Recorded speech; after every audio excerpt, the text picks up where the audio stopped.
So, Hockey Psychology made a video about Jeremy Swayman. Now, I haven't watched it yet. I thought this be kind of a fun reaction video to do, and just for a lot of people that do subscribe to this channel. Yes, I've done a lot of Bruins content recently, but I will continue to go back to covering all 32 NHL teams. But, with that situation with Swayman and the Bruins, it's an interesting storyline, and admittedly, I am a fan of the Bruins, so I'll try to I'll try to be better about balancing content. But Hockey Psychology, before I go into the reaction video of it, I have to say he makes fantastic content. I highly encourage you to subscribe to his channel. He's one of the more entertaining content creators, very high production quality, just really does make fantastic content. But he had a very interesting video about Jeremy Swayman and when you disrespect an NHL superstar. That's a strong statement to make about Jeremy Swayman considering he's young, but let's see what he's got to say.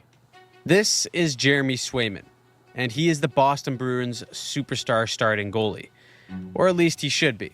But after one ugly contract negotiation and a lot of noise in the media, the Boston Bruins are about to enter the season without their number one goalie.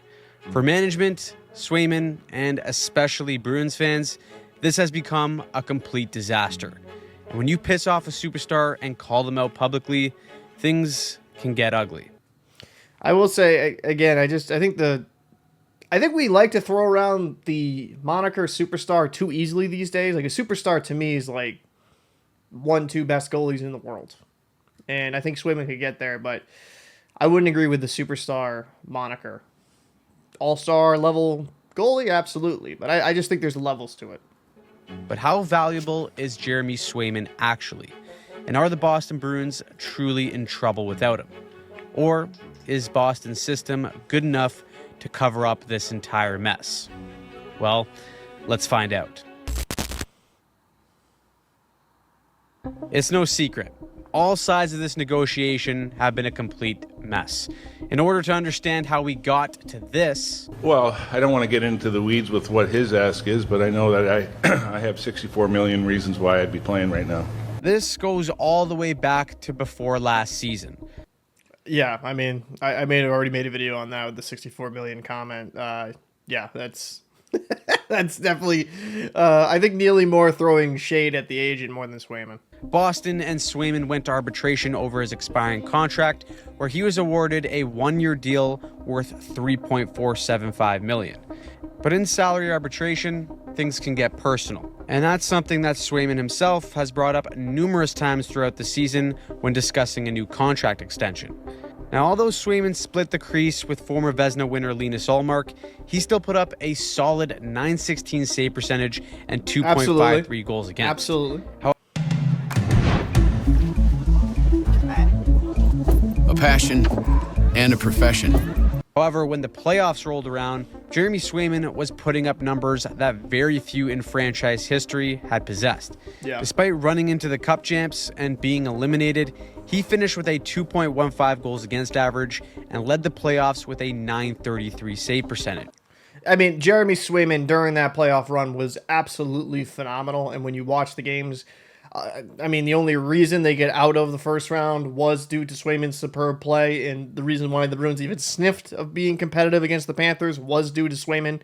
So during his short career, and especially during that playoff run, he answered a lot of Bruins fans and just, I would say, NHL analysts' questions about his ability to raise his level of play in the playoffs, because we've seen goalies, like a guy that kind of comes to mind, maybe be Hellebuck, and not all his fault, obviously, but he hasn't had the greatest postseason stats in recent years. Swayman has been able to hit that next gear and has played fantastic for the Bruins. Yeah, agreed. He was, without a doubt, the Bruins' most impactful player. Agreed. Boston is a good team, but their strength lies within the crease with Ullmark and Swayman. So naturally, Boston decided to completely fumble the entire situation by trading Linus Ullmark to Ottawa at the beginning of the offseason. Okay. So listen, I've had problems with the Ullmark trade, and I will link the video, so if you don't want me interrupting, you can definitely go to his video. But the reason why I do a reaction, to at least kind of give some commentary on it, so I'm not just like ripping. So I do this stuff very rarely.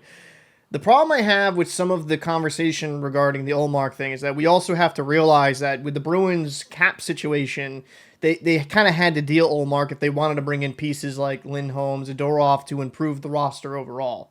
I think ultimately it would have been better if you could have kept Ullmark, and I think getting Korpisalo back now looks a little bit better in the respect that they're not the same level of goaltender, Ullmark and Korpisalo, but with Korpisalo, if Swayman misses, he can be decent enough in a spot starter role. But to me, we also have to kind of understand the cap implications going into this, that the Bruins dealt Ullmark because they needed to open up more cap space. They were tight up against it.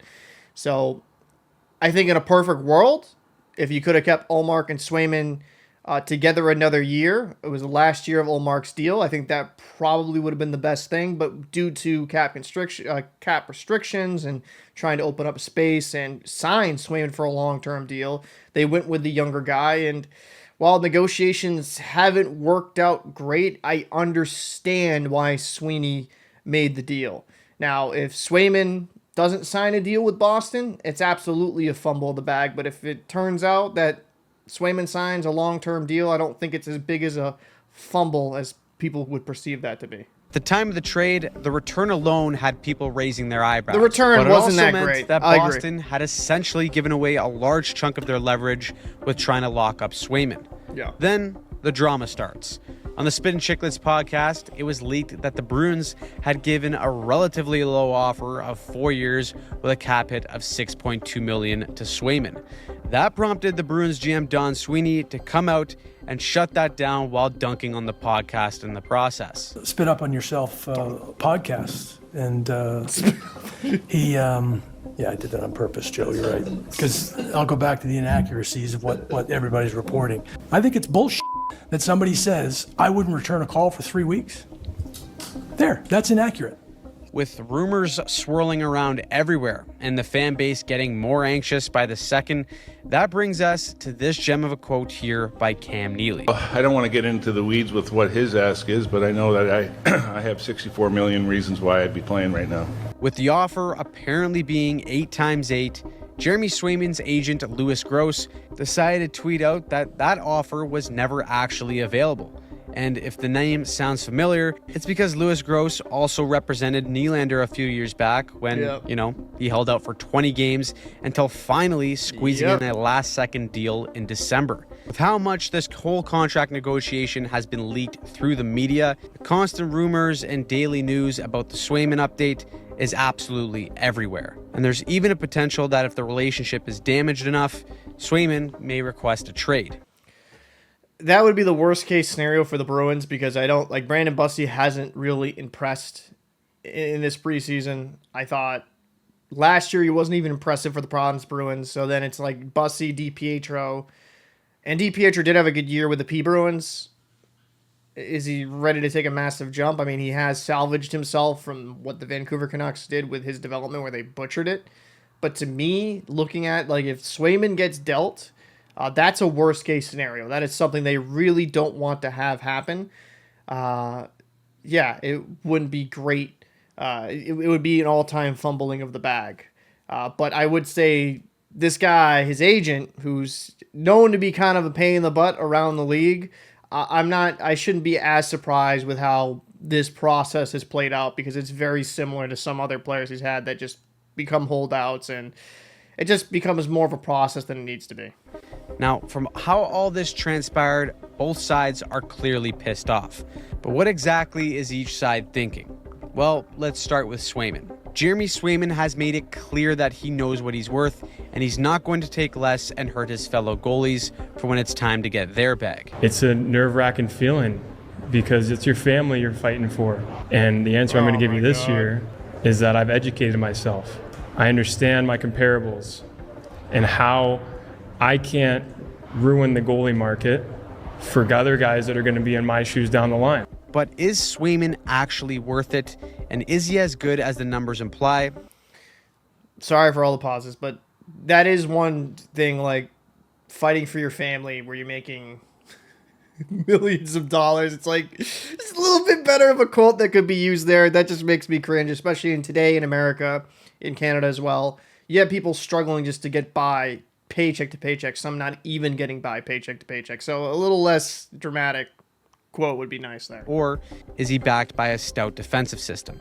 Well, I had goalie coach Rob Gearson help me take a deeper look at what Swayman does really, really well. Now, every goalie in pro hockey moves well.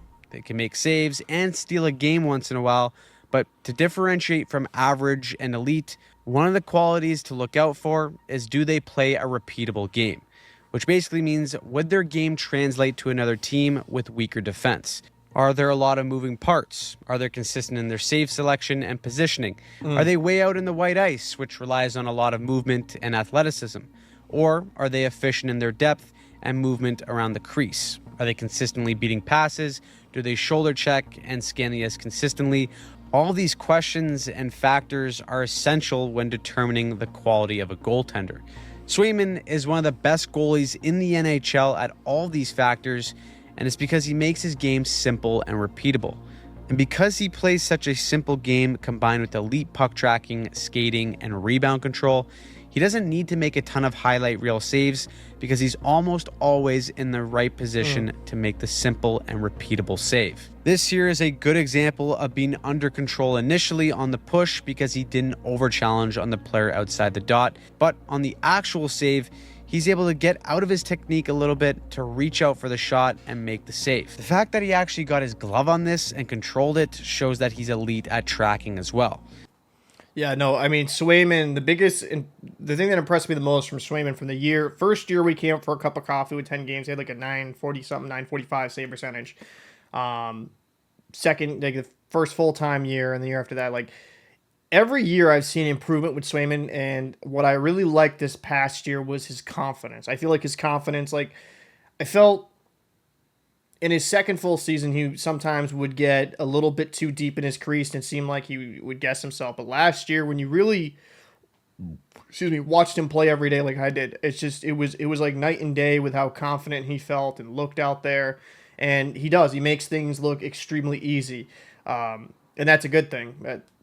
Talking to some goalie coaches around here, and that is something they do kind of like even tell their younger guys. It's like, you got to make sure you're repeatable because it makes it easier for you to kind of like, if you keep your things simplistic and simple and repeatable, it's just, you can be more consistent in your game.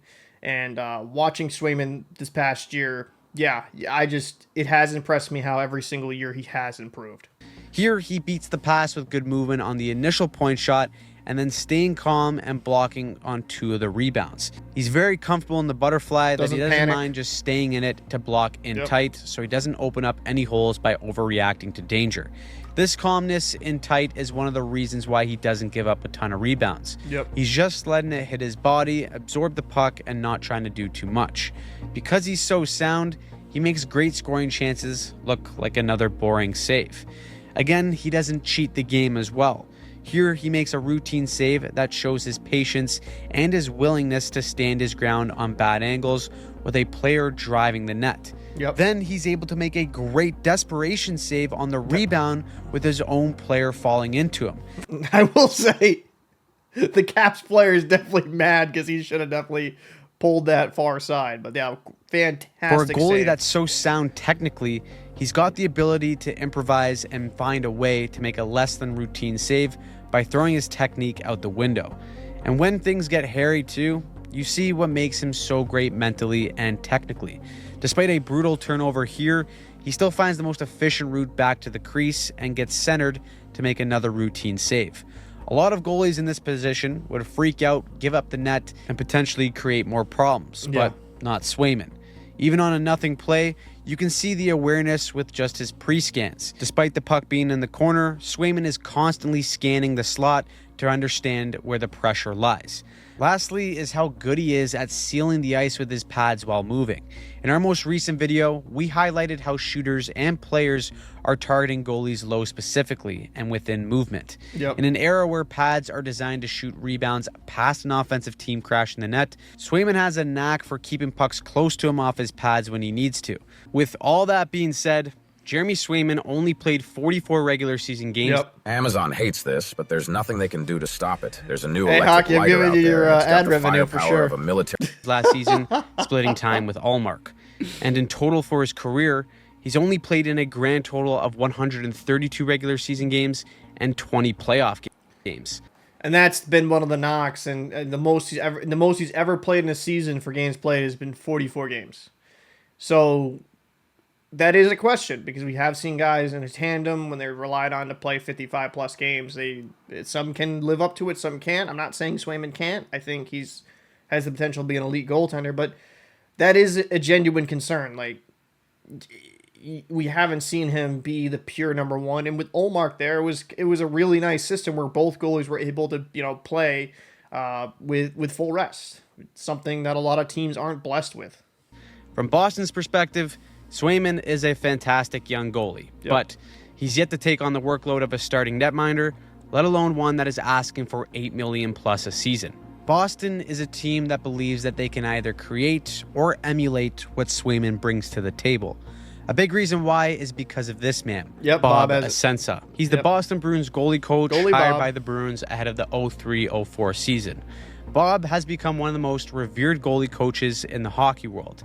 During his 20-year tenure in Boston, the Bruins have finished as a top 10 goals against average team 15 times and have been inside the top 5 12 times. Boston has also won 4 Vezinas with 3 different goalies in that time, with a Calder trophy going to Andrew Raycroft. And I know Leaf fans are thinking if he can turn that guy into a Calder winner, he can do the Lord's work. Oh, come on, boys. What was the shot for Razor? Dude, his rookie year, he was fantastic. Yeah, he didn't live up to it. And I think Razor, but look, just the random shot at Andrew Raycroft. Asensa also has a track record of improving goaltenders once they arrive in Boston. You can go back as far as 2008 to Alex Auld, all the way throughout the 2010s with guys like Khudobin, Johnson, Halak, and as recently as Linus Ullmark. In Buffalo, Ullmark was thought of as just an average starter, but once coming to Boston, he became statistically the best goalie in the league in 2023. Now, the next project is Joonas Korpisalo. Boston seems confident that their staff can bring stability to the crease. However, Korpisalo has a much different style that is far more erratic than Jeremy Swayman. Yeah. Last season, Korpisalo was statistically the worst goalie in the NHL. Yep. The man had a really, really rough go at it. The blame, of course, doesn't fall solely on him. Defensively, the Sens weren't great.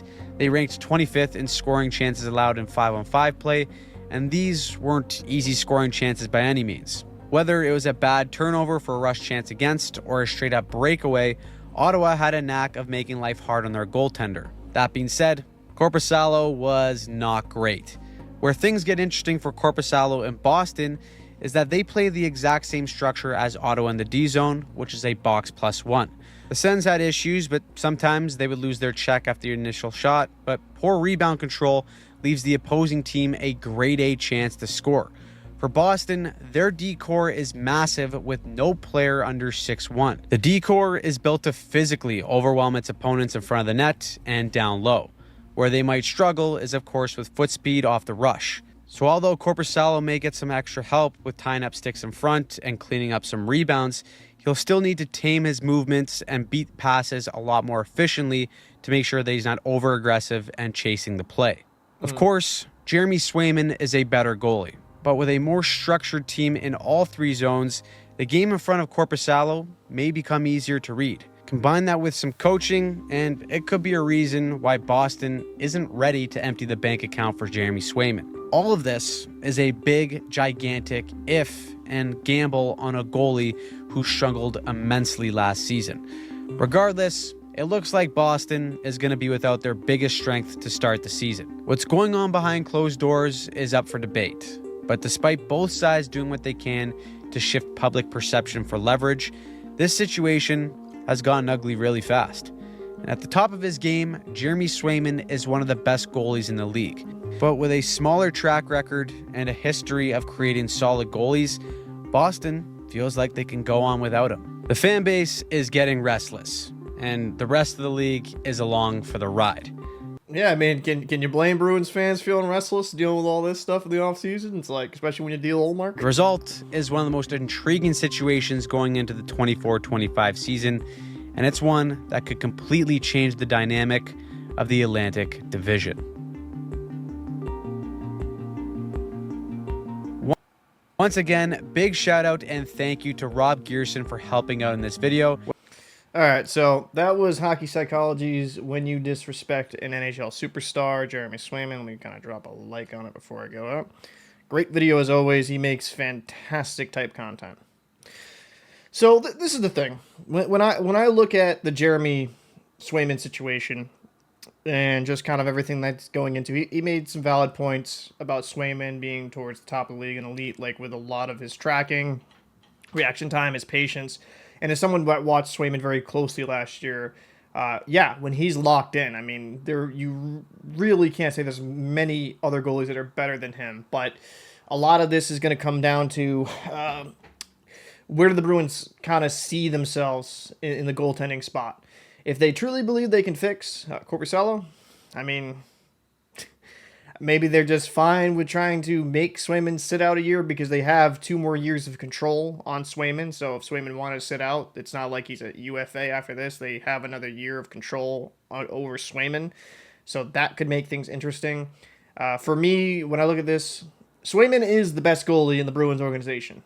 And because I want to make that very clear, because in the video I just made the other day, they're like, well, what are you saying? That like Swayman's not valuable. No, I'm not saying that. It's just, it's hard to pay a guy that hasn't been the number one, like $9+ million per year, when you just don't know how he'll hold up. Because we have seen goalies in the past that thrived in kind of that tandem / backup role, but then when they get elevated to the starter, they really weren't the same guy. Because there's a lot of different factors that play into being an elite goalie at the NHL level. It's all these goalies have some amazing athleticism. They're elite in different ways. But the big side of the game is the mental aspect. Now, goalie coach Bob has been fantastic for the Bruins. He has brought along goaltenders. I think Swayman definitely benefited from some of that. I think the coaching and kind of, refining his technique, knowing when to be aggressive, and then not knowing when to kind of be patient. It was kind of like a joy to watch that when you saw Swayman. Like, you felt very calm as a Bruins fan when he's in net, because you thought he would, even if it was a ridiculous shot against you, like, man, he's got this. He'll make this save on this 2-on-1. That's just how confident I felt with him when he was really locked in, especially during the postseason. But for me, it's just due to the track record alone, it'd be hard to be like, oh, let's pay him $9+ million over the next 8 years. I think ultimately there is going to be a deal. I think it maybe could be around $8.5 million. Do I think that's a bit much for a guy of his current track record? Absolutely. But if the Bruins decide to just pay on pure potential, if Swayman is able to handle the rigors of being a number one and continue, and it has that same level of play, the contract does not look as bad. And I would say on the flip side, because I've been very anti-paying him a ton of money, but on the flip side, we have seen goaltenders like Bobrovsky have a ridiculous cap hit, and they absolutely dominate in the playoffs and help win his team a Stanley Cup. There's many ways to skin a cat, and usually it's hard to kind of pay one player, especially a player in net, a lot of money and then build the team around them. But if you build properly with how the Bruins have currently constructed this roster, you can pay your goalie some decent money. But with the current cap restrictions and cap space the Bruins have, they're limited in what they can pay him. I do think the $64 million deal would make a lot of sense for both parties. Swayman would be top 5 in the league currently for goaltenders, and considering he has never had to play more than 44 games in a season, I think he's getting paid pretty well. And then I doubt the Bruins would want this, but on the flip side, if Swayman did want more money, maybe you could kind of figure out a bridge deal where you sign him for 2-3 years, and then kind of kick the can down the road. Maybe you pay him $8 million for a few years, and then kind of negotiate from there. I don't know if the Bruins would want to do that, because then you could potentially lose him in the free market, or open market, I should say. But again, this has been a very peculiar situation to watch as a fan of the Bruins, and there has been contract disputes, like William Nylander even mentioned this video with the same agent, so I don't think that's completely new. But Bruins, if they're going to be a playoff team this year, Swayman's going to have to be in the building, in my opinion, because Korpisalo, who has shown some good flashes throughout his career, I'm not as confident in. Now, I hope he proves me wrong, but do I look at Korpisalo as the same level of Swayman as a goaltender? No, I don't. And the Bruins' biggest strength last year when they were struggling elsewhere, and while they have made additions, but their biggest strength last year was goaltending. And then when you take away those two factors, I don't think you're going to see the same team. And they might even struggle to make a wild card spot. But who knows? Maybe Korpisalo comes in, gets coached up, and just does, he continues his good play from the preseason and the regular season, and is just absolutely fantastic. But if you haven't already, I'd like to just say, definitely subscribe to the Hockey Psychology channel. He makes fantastic videos. Quick, just comment on his editing. It's so good. It's so good. The nice little music touch.